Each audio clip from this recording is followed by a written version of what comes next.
I think brands need to be more careful with what they're doing. I find nothing more icky than a brand. If you piss off your customers. Welcome back to Generate Growth. Today we're going to be talking about overconsumption, TikTok, and January buyer habits as well, which is something that you were feeling quite passionate about the other week. I was really shocked. Like, going into Feb was a really weird time for us because I think I might butcher the absolute percentage on this, but I think like 80% of clients hit like scale in January. Not just even like on December. Like, they literally went into that month making more money. Yeah. And I was so shocked. And I was like, this isn't obviously the usual consumer habit. So January vibe was very interesting, to say the least. I think it's a really interesting one as well on a personal level. When January always feels like a really long month. You're watching the bank account dwindle and you're watching the clients hit the KPIs so much earlier in January than they normally do. Yeah. Like, and the most enjoyable part for me was we predicted it. We actually predicted that a lot of clients were going to hit early. Yeah. And that allowed like the clients to either like go all in or you know, like breathe a little bit and step back, because they knew that like stocking levels wouldn't be able to take as aggressive of a scale. But overall, it was just a really impressive month in terms of that kind of like buyer behaviour. So obviously there was one thing in particular that kind of triggered this conversation today, and it wasn't the client KPIs. No. Like, obviously we were buzzing for our clients. You know, we've got such an incredible roster right now of clients that seeing them hit those KPIs is phenomenal. Yeah, we're even on like a human basis, just amazing people 100%. getting amazing results. It's just so nice to see. 100%.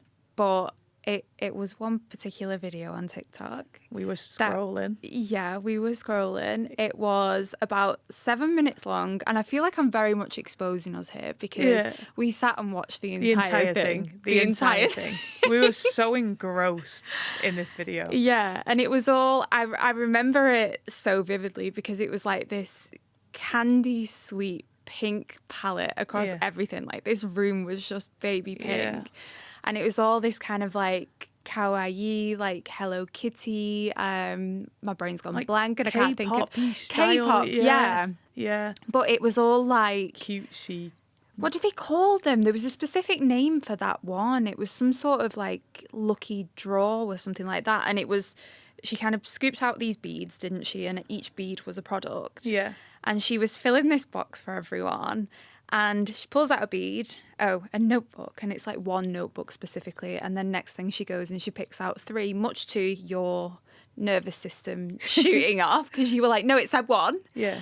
But obviously this box was getting more and more full. Yeah. And we were like, how can this be sustainable for her? Yeah. Like, how is she making any money on this? Yeah. And then the first thing that we did was go on the website and go, how much do these cost? And it was like, what was it? £45? Yeah, so it's in essence $44.99 for like a shoebox, if you like. Yeah, but full of stationery, stickers, like purses, pens. You just real tat, for one for a better phrase. Like, it was Temu vibes. Yeah, it was just the stuff that when you're scrolling on Temu and you are just like, that'd be cool, and then you end up with a basket worth £100 that gets slashed down to £2 somehow.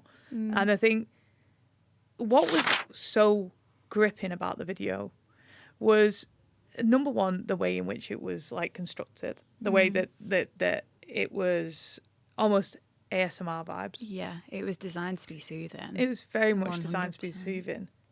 And then you flip it and you're like, but this is overconsumption. Like, this is too much. The box was literally jam-packed full of plushies, key rings, badges, anything that you can imagine, all the colour pink.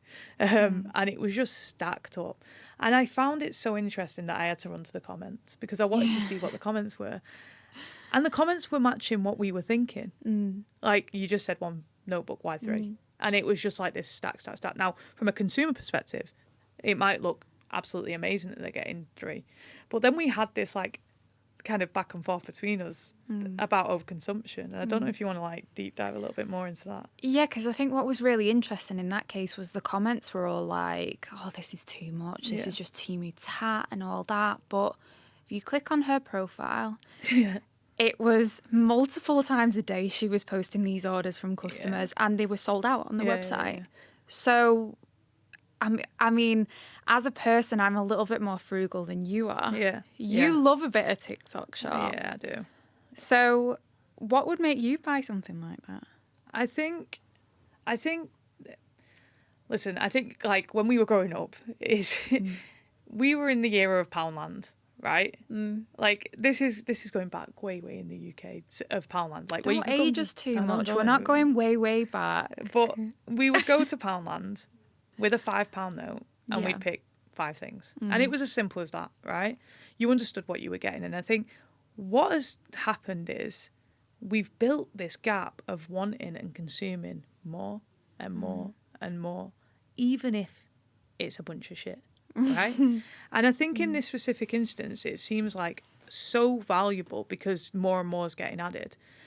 And then all of a sudden it detracts away from like what we're actually trying to achieve here, like what is going on. And I do think it's like the Gen Z market, and that's the way that TikTok shoppers massively happen to rock it.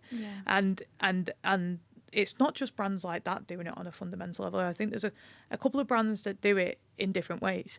Don't come for me, but P. Louise's TikTok lives, it works for the demo. Yeah. She's proved it because how much money does she make? But this chaotic shouting, slash down, like the panic vibe made by Mitchell does the exact same thing. Yeah. And I think what these brands have done so well is tap into that demographic of more, even if I don't want it, I need it. Like they've managed to tap into that. And this is how TikTok shop has become what it has in a way. Yeah, I think what's interesting about those brands that you mentioned is makeup by itself is inherently repurchasable. Right. Right. You've got a lipstick. If you've got a red, you've got brown, you've got a pink, you've got a purple, you've got all these colours. You can find an outfit that'll go with every single one. Yeah. However, how many notebooks do we all realistically need? Yeah. How many coin purses do we realistically need? Just to kind of go back to the original video that we were talking about. But obviously, that overconsumption is so prevalent now. Do you think that's making an impact on what we were saying before about what used to be a January slump? It isn't now. Like, what's happening in January in Q1? And is there a link between that like overconsumption core? Yeah, I think before we dive into like that specific link between January, every category of product on TikTok seems to be doing it. Toilet roll. Who needs 180? We're guilty of that. Exactly, but we are. It's every single brand, right? And I think that's where your link is. Like it literally starts from like this like beginning ground of kind of like a laugh and a joke. But I think there's also this like fundamental of organisation in the new year. Yeah. Right? So I think like especially with your makeup brands, your wellness brands, it's like this new year, new me vibe. And that can lead itself into overconsumption. I don't know how many times I've got stressed out about my supplement routine. Like it's so simple. Like you just need to make sure that you're topping up on the things that you need. Yeah. Yet I'm like, do I need to try this brand now? Because they're saying that this is kind of similar, but not too similar to this, and it's going to give me a competitive edge in terms of focus, for example, because I'm a business owner, I need it. Yeah. And I think it's this overcomplexity and overconsumption in all kinds of markets that has led to promiscuous shoppers. And brand loyalty is thinning and thinning and thinning out. Because when you mentioned that, like, pink, and we're obsessed with this video, by the way, this pink TikTok video, like, it literally, it had us chatting for ages because we were just so into marketing. But when we talk about this, right, she was putting things into the boxes that were quite well-known brands. Oh, yeah. Hello Kitty, for example, Yeah. like, let me just pick that out from the side. That is a well-known brand, just being tossed in with a bunch of cheap bits and pieces. Yeah. And there goes your brand identity, I believe, anyway. Because what you're doing is you're basically saying, I'm going to play this overconsumption game. And that's where I think what is happening is more people are willing to try more things. Yeah. And especially when January come around, I think the interesting thing was, like, we have a client that sells makeup bags and big on organisation. We just switched the angle from gift to organisation bag. Like, it was so simple, to ride that wave into the new year. We had a brand where we were talking about specific gift bundles that you could build for yourself or, you know, a loved one. And you switch it to a winter hair care routine. Bang, we've managed to ride that wave. And this is where I think that promiscuous shopper comes into play. Yeah. I think no one is standing out enough, or the market is getting confusing enough that people are hopping, like consistently looking for the next best thing, and authenticity within a brand as well. Yeah, I think what's really interesting about that is what you said about supplements. There's kind of, I'm kind of speaking about you specifically here, but you kind of have two triggers when it comes to buying supplements. You've either got one, I have something that I need to fix right now. And that's kind of like you all year round. You know, I'm getting headaches. What's causing my headaches? Oh, it might be magnesium, so I'll get some new magnesium capsules. However, we also have the January one where everyone else is on their New Year's resolutions. They're on the little health kicks, and you somehow get swooped up into it. Yeah. You're like New Year, New Me vibes. Yeah. I think there's a lot of influences in different circles and spaces as well. Like, if you're not microdosing this specific mushroom blend, then you're not doing it right. And it's almost that FOMO that's being like curated repeatedly that leads to people wanting to try new things. Now, I think fundamentally, and I'll speak about something about brand recognition and brand loyalty over Black Friday, right? I think brands need to be more careful with what they're doing, because if you piss off your customers in a certain period of time, you'll be lucky if they come back. So this specific brand, love them, absolutely love this brand. I swear by them. I'm not gonna identify the products because I think it's unfair, because it becomes quite obvious. Yeah, it becomes quite obvious, right? But I love the brand, I love the products, and I bought like October, maybe September time, to be kind. And during this period, I paid full price for the product because I really wanted to try it. It's a monthly subscription product. And I was so invested in trying this because I've read such good reviews, and it was supposed to like not only clear up your skin, like it was just like supposed to be like a game changer, right? And then Black Friday starts, and I hadn't heard a thing from this brand. Like, I hadn't heard one thing, not one email. I hadn't seen one ad. They'd gone really quiet on my feed because even as a consumer, I could see that I was always being flirted with somewhat. And it was only because they released a similar product around the time that I ended up back on the store to go and check out what was happening on the website. They had a 40% off sale. Oh. And I was on a subscribe and save, saving 10% a month. And I thought, you know, I get it. Like, you want to acquire new customers, blah, blah, blah. But I'm more valuable because I'm going to stay longer. I've already showed the commitment that I'm going to buy at full price. I'm the right customer, right? I've stayed, I've subscribed and saved.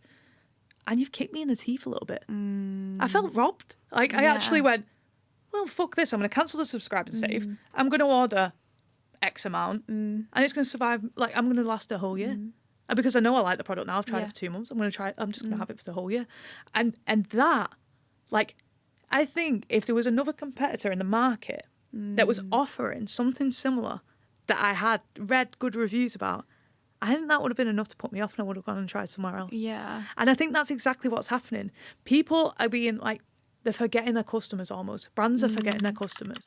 They just expect this brand loyalty because they've managed to build up such a good following, or they've made good partnerships with influencers or content creators, and they're constantly getting these new audiences in and these new customers purchasing, that they're forgetting about their existing. And their existing is the one that's going to go to your competitor at the first sign of trouble.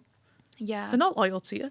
They're loyal to your product. But if the product is somewhere else at a better offer and a better price, you bet they're gonna jump quite quickly. Yeah. Well, I suppose their kind of disregard for your loyalty as a customer massively put you off them. But fundamentally, the thing that brought you back and made you purchase, again, going back to overconsumption, because I'm fairly certain you bought about 5 bottles.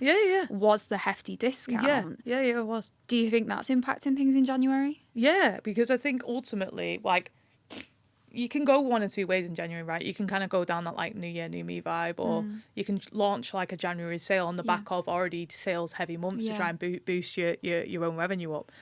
And I think like you want to just be checking yourself a little bit.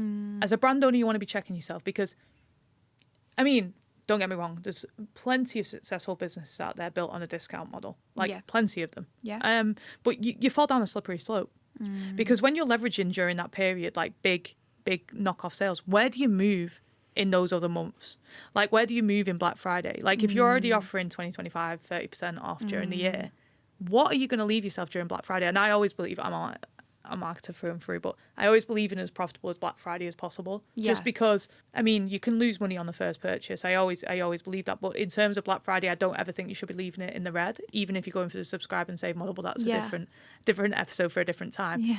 But you've got to really ask yourself, are you attracting who you want your customers to be? Yeah. Who you want your brand to be and how you want your brand to identify. And I think the clients, again, that we've worked with that stay true and humble to what their vision was right at the beginning, they're the ones that are going to be here longer. The frugal ones, the ones that know their limits and don't try and push beyond the realms of stupidity, for a better phrase, are the ones that will end up here for years to come.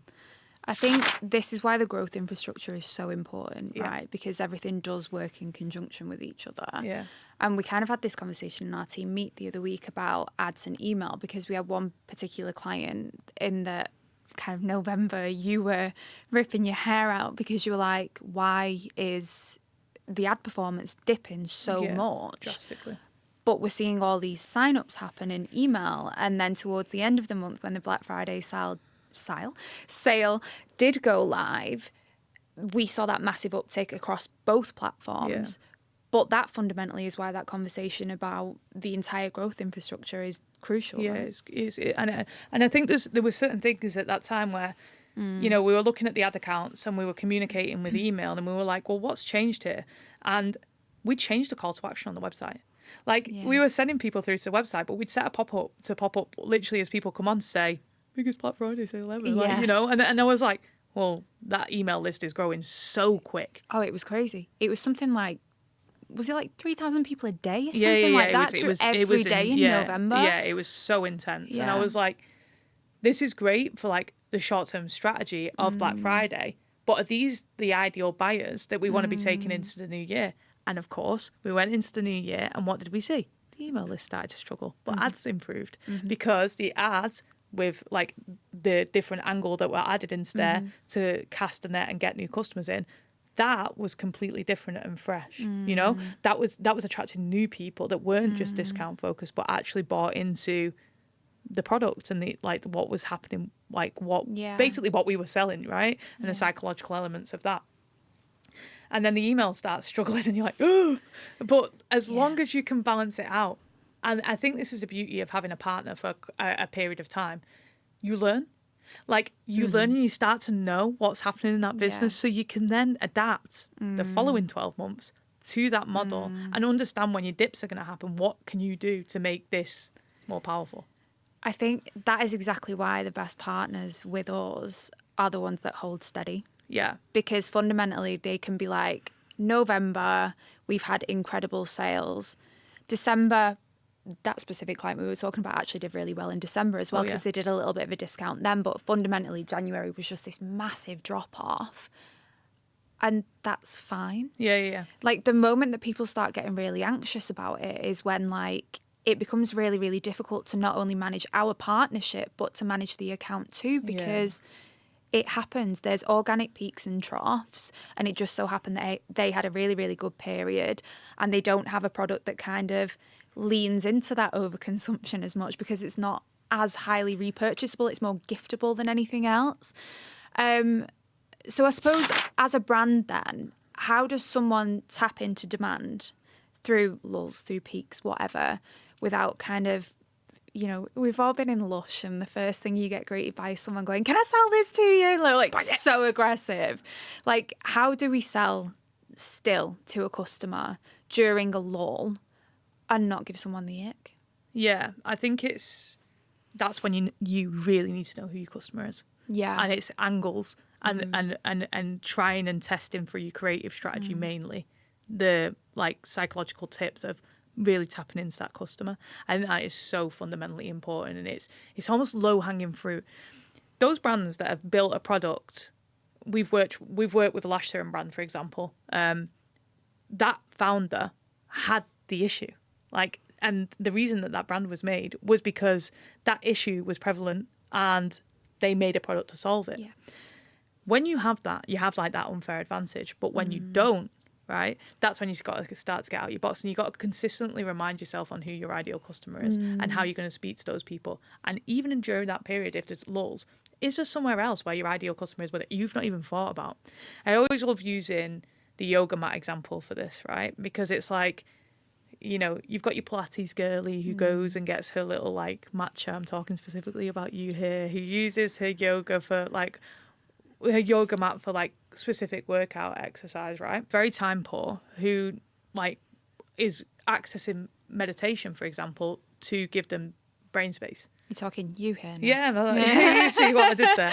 And I think like when you switch, the ad that would speak to you would not resonate with me. No. I would be like, I'd never want to try Pilates. I don't know. Yeah. I don't even know how to like walk down the stairs, let alone stretch my body into places that I don't understand. Yeah.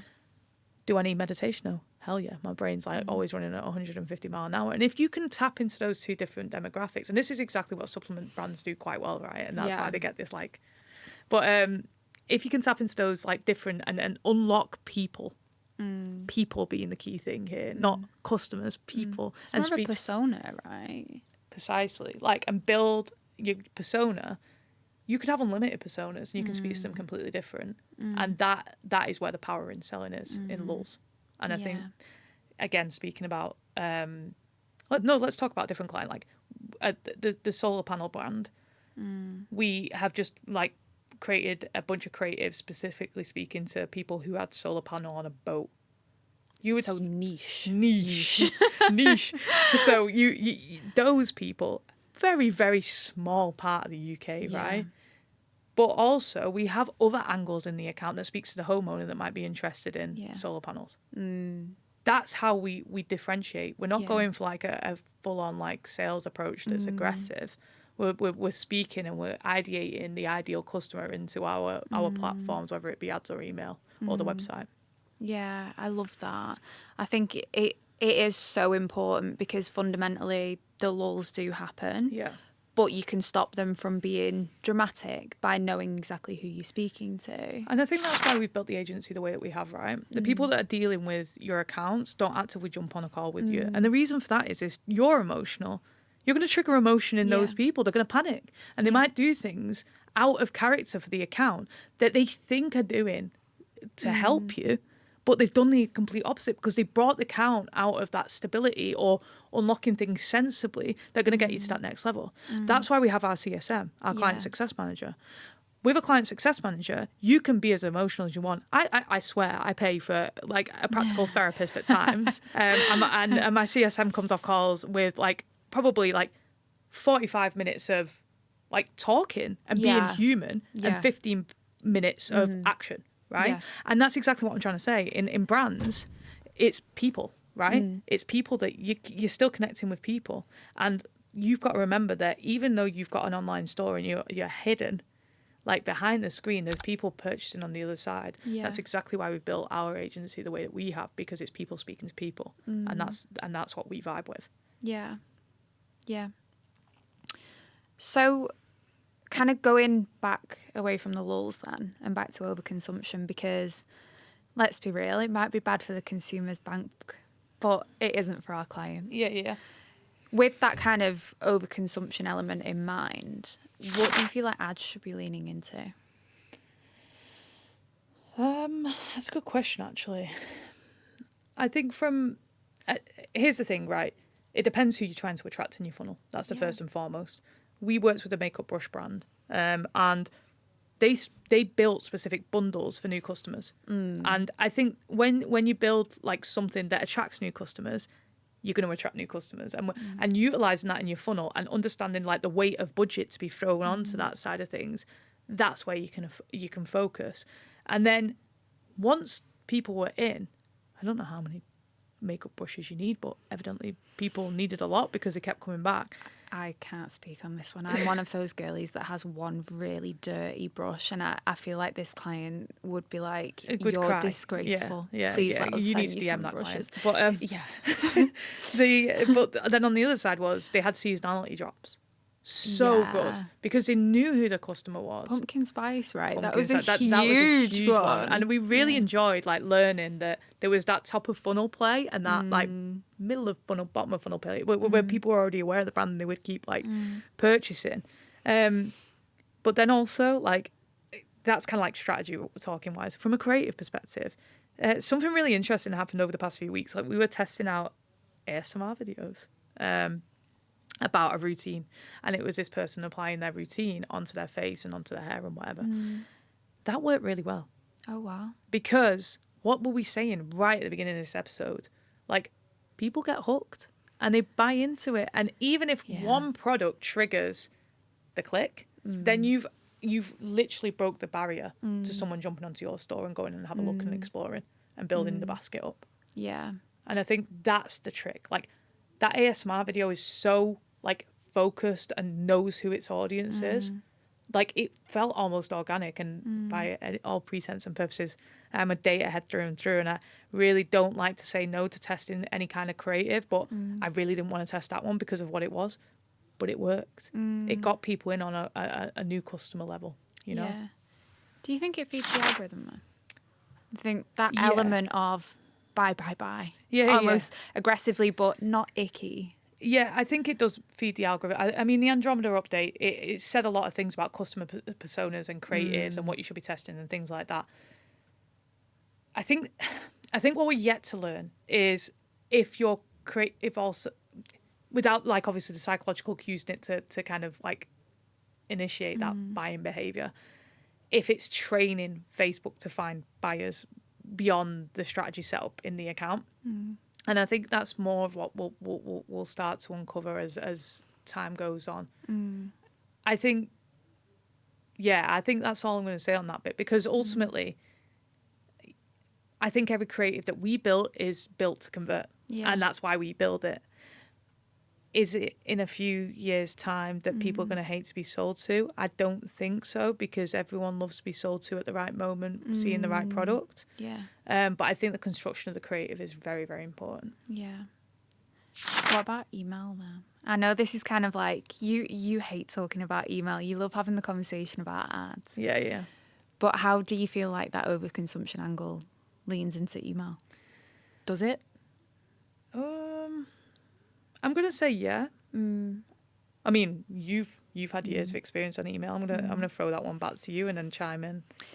I think it does to a certain extent. I think going back to that kind of analogy that I said before about the lush salesperson, nobody wants to be that person. And I've seen so many clients come and go, and again, that panic about the lulls, they panic and then they go, let's throw a discount at it. Yeah. And I'm like, it's tired. It's been done before. Yeah. Especially if it's 10%. Especially if it's 10%. But if we're speaking about Q1 as well, like a lot of your customers have potentially just converted in Black Friday. Yeah. So around about the time that you take all them out, you're probably left with a lot of people in your segments that are actually just not that interested in purchasing. Yeah. So genuinely, it's kind of just like riding the wave a little bit and being like, okay, maybe it is a down month. Maybe we focus a little bit on our deliverability, our account health, list cleaning, etc. And you remove some of those profiles, or you keep them there and potentially consider converting them next Black Friday. You know, it depends on how frugal you want to be with your account, because we know damn well that the costs go up on your platform the more profiles you've got in there. But I think fundamentally, it's the panic that needs nipping in the bud, because obviously we kind of started this conversation talking about the overconsumption, but not everything tends to that. With the makeup brushes, you've got something that obviously they nailed it perfectly, and that they managed to divert their ranges into so many different seasonal elements. They really built this brand following and this community, and everyone went, yeah, I'm sold the moment something came out.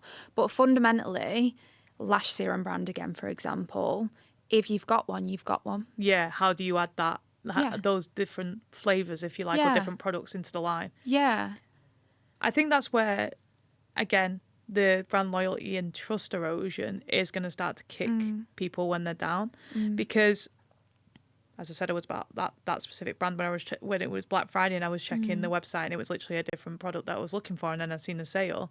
I actually didn't buy the other product that I was going to look for that piqued interest. So although they did convert me again and I ordered a bulk, now you've left me 12 months to go and flirt elsewhere. Am I going to find something? Is something nice and shiny and new going to come up? Yeah. And that's where your email marketing has to be on point, right? And I think even just like a slight one email during that period of, hi, by the way, thanks for being a loyal customer. What we want to do this month is honour our Black Friday discount of 40%. And we're just going to do it for this 1 month only. You don't have to do anything. You just chill. We're gonna offer you it. And that I would have been like, wow.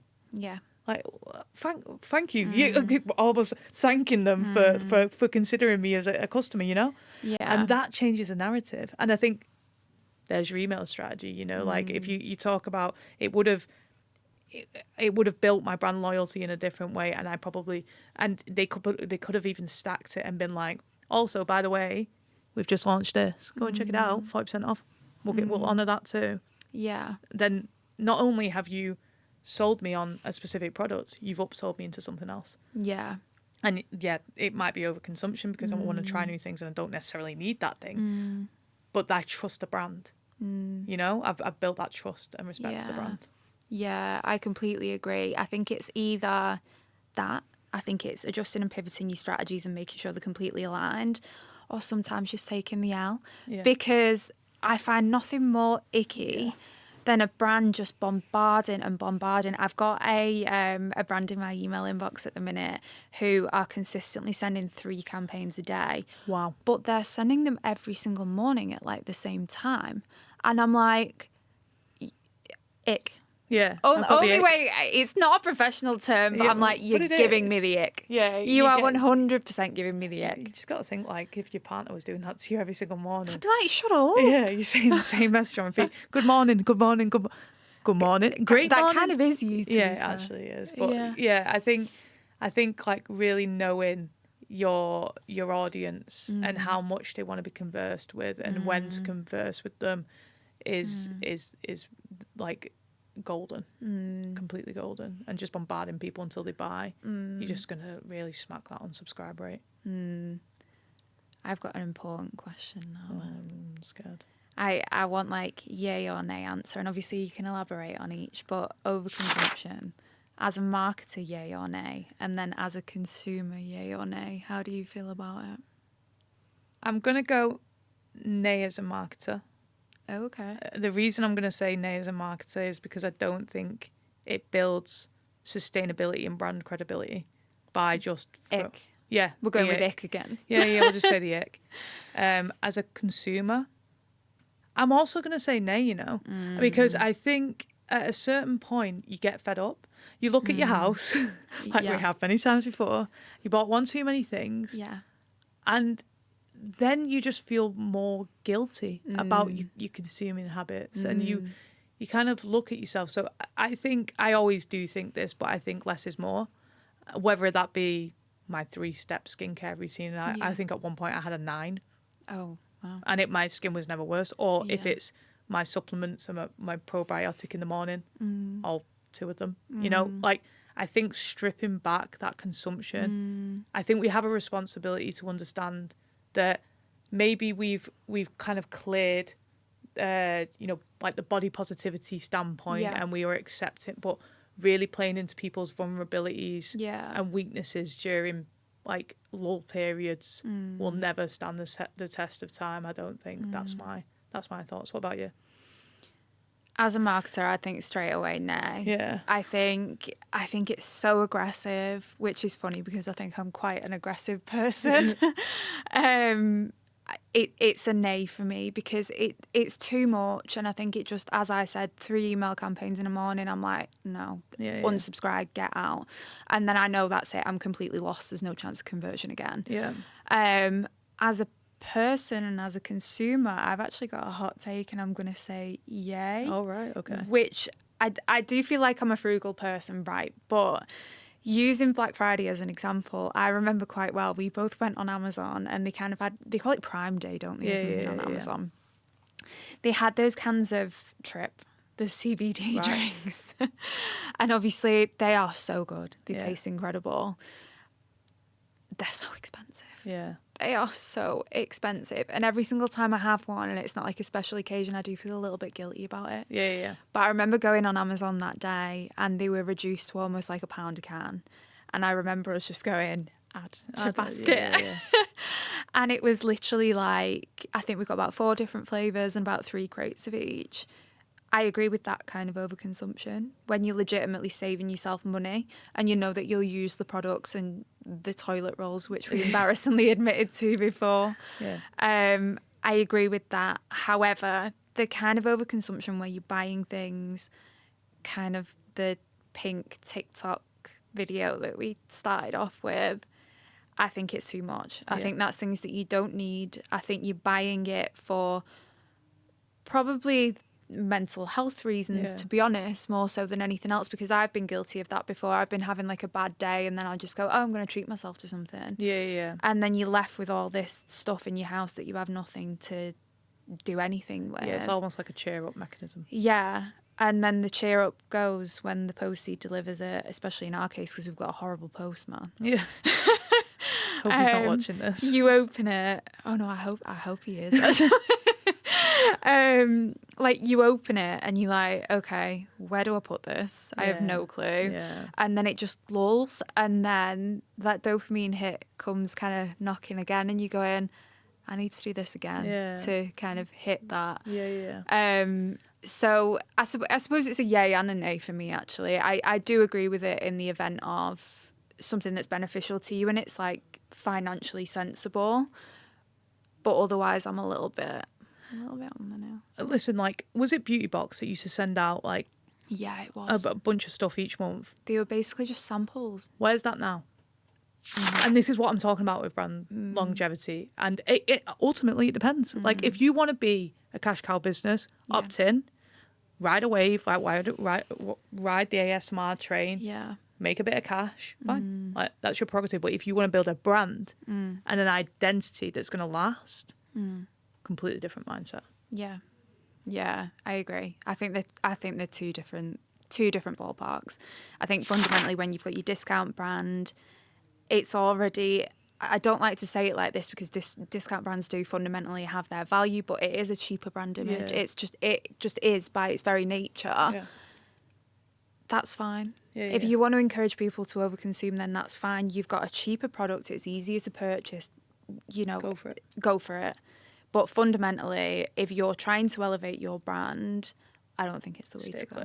Yeah. Coming up next, we are going to be talking about creative agencies, which I don't doubt is going to get your little ranty head going. I feel like that's something that you feel very passionate about. I think I'm going to burn up a little bit on that one. Yeah. But it feels like it's a lazy approach to a long-term conversation. Everyone's a creative agency now. Yeah, have you noticed? But I'm never going to change the direction of that. We're very no bullshit. And I think that's lacking elsewhere. Yeah, the radar detector's going off a little bit. It's almost as if agencies change their conversation based on whatever's happening within one platform.